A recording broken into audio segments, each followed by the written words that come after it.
안녕하세요. 말씀 메이커리 77번째 시간 12월 30일 수요일 주님의 말씀 묵상을 기도하심으로 시작하겠습니다. 거룩하신 주님 감사합니다. 주님의 말씀을 묵상합니다. 성령님께서 말씀에 조명이 되어 주시옵소서. 우리 주 예수 그리스도님의 이름으로 기도합니다. 아멘. 네, 베드로후서 3장 1절에서 9절까지의 말씀 표준 세번역의 성경으로 읽으면서 함께 말씀을 보도록 하겠습니다. 사랑하는 여러분, 나는 여러분에게 이 두 번째 편지를 쓰고 있습니다. 두 편지로 나는 여러분의 기억을 되살려서 여러분의 순수한 마음을 일깨우려고 합니다. 그렇게 해서 거룩한 예언자들이 이미 예언한 말씀과 주님이신 구주님께서 여러분의 사도들을 시켜서 주신 계명을 여러분의 기억 속에 되살리려는 것입니다. 베드로는요, 지금 주님께서 예언자들과 그리고 사도들을 통해서 주신 그 계명을 다시 기억해야 한다 라는 것을 강조하고 있습니다. 자, 그 계명의 내용들은 뭔지 또 내용을 통해서 우리가 알 수 있겠죠. 자, 그것이 지금 이 두 번째 편지를 쓰는 목적, 바로 베드로후서의 목적이라고 얘기합니다. 당시 베드로후서는 거짓 교사들, 이단들에게 지금 유혹당하고 있는 그리스도인들에게 이런 편지를 남긴 것으로 보여집니다. 3절을 보면은요, 여러분이 무엇보다 먼저 알아야 할 것은 이것입니다. 마지막 때에 조롱하는 자들이 나타나서 자기들의 욕망대로 말하면서 여러분을 조롱하여 이렇게 말할 것입니다. 그리스도님께서 다시 오신다는 약속은 어디 갔느냐? 조상들이 잠든 이래로 만물은 창조 때부터 그러했듯이 그냥 그대로다.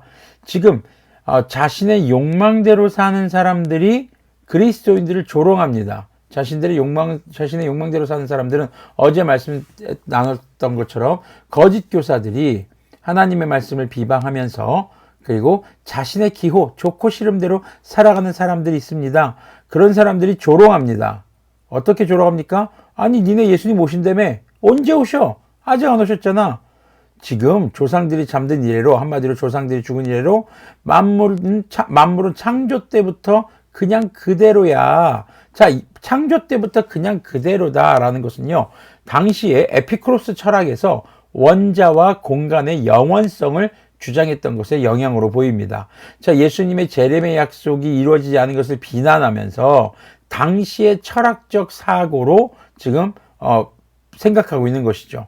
자, 그래서 예수님의 재림의 약속이 이렇게 시간이 지나도 이루어지지 않는 것을 보면 그것은 헛된 약속이야 라고 비난하고 있는 것입니다. 베드로 사도는 이제 5절에서 이렇게 이야기합니다. 그들이 이렇게 말하는 것은 하나님의 말씀으로 하늘이 오랜 옛날부터 있었고 땅이 물에서 나와 물로 말미암아 형성되었다는 것과 또 물로 그때 세계가 홍수에 잠겨 망하여 버렸다는 사실을 그들이 일부러 무시하기 때문입니다. 그러나 지금 있는 하늘과 땅도 불사르기 위하여 그 동일한 말씀으로 보존되고 있으며 경건하지 못한 자들이 심판을 받아 멸망을 당할 날까지 유지됩니다. 지금 이 거짓 교사들이 재림에 대한 비난을 하고 있는데 그것에 대해서 하나님께서 천지를 창조하신 것과 그리고 심판하시는 권세도 가지고 계시다는 것을 성경을 통해서 알 수 있는데 그것을 애써 외면하고 있다는 것을 강조하고 있습니다. 자, 거짓 교사들은 당시 철학자들의 가설과 주장 그리고 자신들의 견해를 성경보다 더 우선시하고 있는 그런 모습을 보이고 있는 것이죠. 그러나 성경에서는 하나님께서는 창조도 하시고 심판하실 권세도 있으시다. 그것이 바로 창세기에 있는 창조 이야기와 노아의 홍수 심판의 이야기를 통해서 알 수 있는 것이죠. 그리고 그 다음에 나오는 말이 지금 현재 우리가 살아가고 있는 하늘과 땅도 하나님께서는 심판하실 때 불사를 것인데 다만 경건하지 못한 자들이 심판을 받아서 멸망당할 때까지 지금 이 상태가 유지되고 있다라는 것을 이야기하고 있죠. 자, 8절을 보면요. 사랑하는 여러분, 이 한 가지만은 잊지 마십시오. 주님께는 하루가 천년 같고 천년이 하루 같습니다. 어떤 이들이 생각하는 것과 같이 주님께서는 약속을 더디 지키는 것이 아닙니다. 도리어 여러분을 위하여 오래 참으시는 것입니다.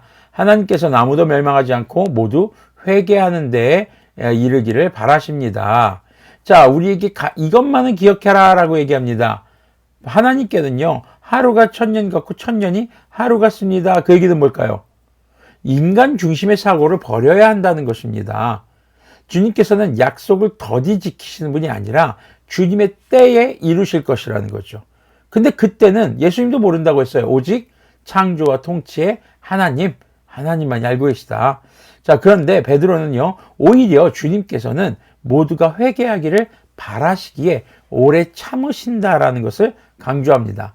그런데 오래 참으신다고 해서 예수님께서 다시 오실 재림의 때가 뒤로 미뤄지거나 혹은 당겨지거나 하는 것은 아닙니다. 주님께서는 반드시 정하신 때에 이루십니다. 다만 그때까지 한 사람이라도 더 회개하고 주님께 돌아오기를 원하신다는 것이죠. 그래서 주 예수님께서는 십자가에서 우리의 죄를 사하시고 사흘 만에 부활하시고 승천하시기 전에 우리에게 주신 새로운 계명이 있죠. 명령이 있습니다. 그것이 무엇입니까? 땅끝까지 이르러 증인이 되라는 것입니다. 그래서 다른 사람들을 예수님의 제자로 삼고 세례를 주고 주님의 말씀을 따라 살게 하라는 그런 계명을 주셨던 것이죠.